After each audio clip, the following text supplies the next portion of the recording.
Mappila songs ഒക്കെ എനിക്ക് ഭയങ്കര ഇഷ്ടമാണ്. മാപ്പിള സോങ്സ് പാടും. നാഷിക്ക് ജാസി പാടുന്ന ഏറ്റവും ഇഷ്ടപ്പെട്ട ഒരു പാട്ട് ഏതാ?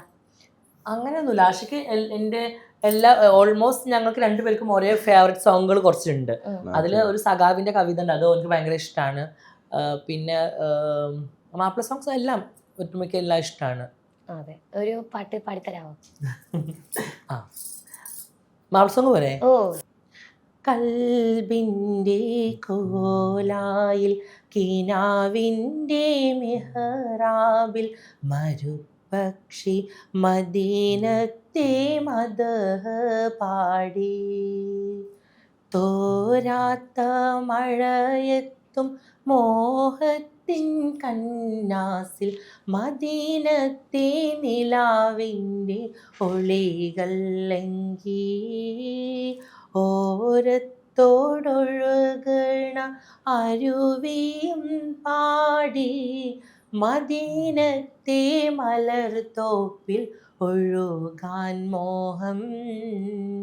കൽബിൻ്റെ കോലായിൽ കിനാവിൻ്റെ മെഹറാബിൽ മരുപക്ഷി മദീനത്തെ മദഹ് പാടി. അടിപൊളിയായിട്ട്. ഇപ്പൊ എത്ര നല്ല വീഡിയോസ് ചെയ്ത് കഴിഞ്ഞാലും അതിനൊരു നെഗറ്റീവ് കമന്റ്സ് ഉണ്ടാവും. അപ്പൊ അതിനോട് നിങ്ങളൊരു റിയാക്ഷൻ എങ്ങനെയാണ്? നോർമലി എനിക്ക് അറിയില്ല, ഞാൻ എന്ത് നല്ല വീഡിയോ, പക്ഷെ ചില വീഡിയോസിന് എനിക്ക് നെഗറ്റീവ് വളരെ കമന്റ് വളരെ കുറവായിട്ട് ഞാൻ കാണാറുണ്ട് കേട്ടോ.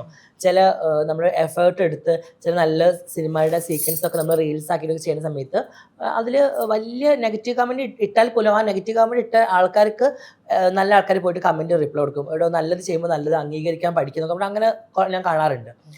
പൊതുവേ എനിക്കറിയില്ല, ഞാൻ എന്ത് ചെയ്താലും നെഗറ്റീവ് കമൻറ്റ്സ് ആണ് കൂടുതൽ വരുന്നത്. അതിലിപ്പോൾ എൻ്റെ ജെൻഡർ ഐഡൻറ്റിറ്റി വെച്ചിട്ടായിരിക്കാം, ഞങ്ങളുടെ റിലേഷനെ വെച്ചിട്ടായിരിക്കാം, അല്ലെങ്കിൽ ഞാനൊരു മുസ്ലിമായിട്ട് നിന്നിട്ട് അങ്ങനെ ചെയ്യുന്നത് കൊണ്ടായിരിക്കാം, എനിക്കറിയില്ല, വാട്ടെവർ. പിന്നെ കുറേയൊക്കെ നമ്മൾ ഉയരത്തിലേക്ക് ഇങ്ങനെ കയറി കയറി പോകുമ്പോൾ അഫ്കോഴ്സ് ഉണ്ടാവുന്ന ഒരു ചൊറിച്ചിലുണ്ടാവുമല്ലോ. ചിലർക്ക് അങ്ങനെ ആയിരിക്കും, ഫ്രസ്ട്രേഷൻ ആയിരിക്കാം. ഈവൻ പെൺകുട്ടികളും ബാഡ് കമന്റ് ഇടാറുണ്ട്, ആൺകുട്ടികളും ഇടാറുണ്ട്. അപ്പോൾ എനിക്കറിയില്ല എങ്ങനെയാണെന്നുള്ളത്. അത് ഈ മുസ്ലിം മതത്തിനെ മീൻസ് ഇങ്ങനെ ചെയ്യുന്നതിനെ പറ്റി ഒരുപാട് കമന്റ്സ് വരാറുണ്ട്. അപ്പൊ അവരോട് പറയാനുള്ളത് എന്താണ്? ഞാൻ എല്ലാ മതത്തിനെയും റെസ്പെക്ട് ചെയ്യുന്ന വ്യക്തിയാണ്. ഈവൻ ഇപ്പോൾ ഞാനൊരു പൊട്ട് വെച്ചാലോ, അല്ലെങ്കിൽ ഞാൻ നാളെ ഒരു സിനിമയിലൊരു ത്രൂ ഔട്ട് ഒരു ഹിന്ദു കഥാപാത്രം ചെയ്താലോ, അല്ലെങ്കിൽ ഞാൻ അമ്പലത്തിൽ പോയാലോ, എൻ്റെ ഉള്ളിലെ ഈമാൻ ഒരിക്കലും പോകുന്നില്ല.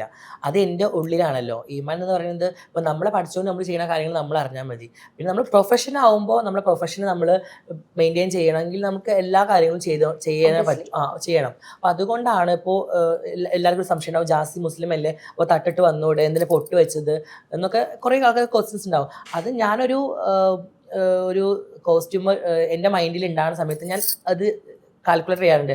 ഇതിന് ഇന്ന കോസ്റ്റ്യൂമിന് ഇന്ന ബാങ്കിൾ അല്ലെങ്കിൽ ഇന്ന ഓർണമെൻറ്റ്സ്, ഇതിനെ ഇങ്ങനെ ഹെയർ ചെയ്യാം, ഇതിനെ ഇങ്ങനെ പൊട്ട് വെക്കാം, ആ ഒരു മൈൻഡിലാണ് ഞാനത് ഒരുങ്ങുന്നതൊക്കെ. അതുകൊണ്ടാണ് എനിക്കറിയില്ല അല്ലാതെ എന്തിനാ അങ്ങനെ മതത്തെ അതിലേക്ക് ഇൻവോൾവ് ചെയ്യിപ്പിക്കുന്നത് എനിക്ക് മനസ്സിലാകുന്നില്ല.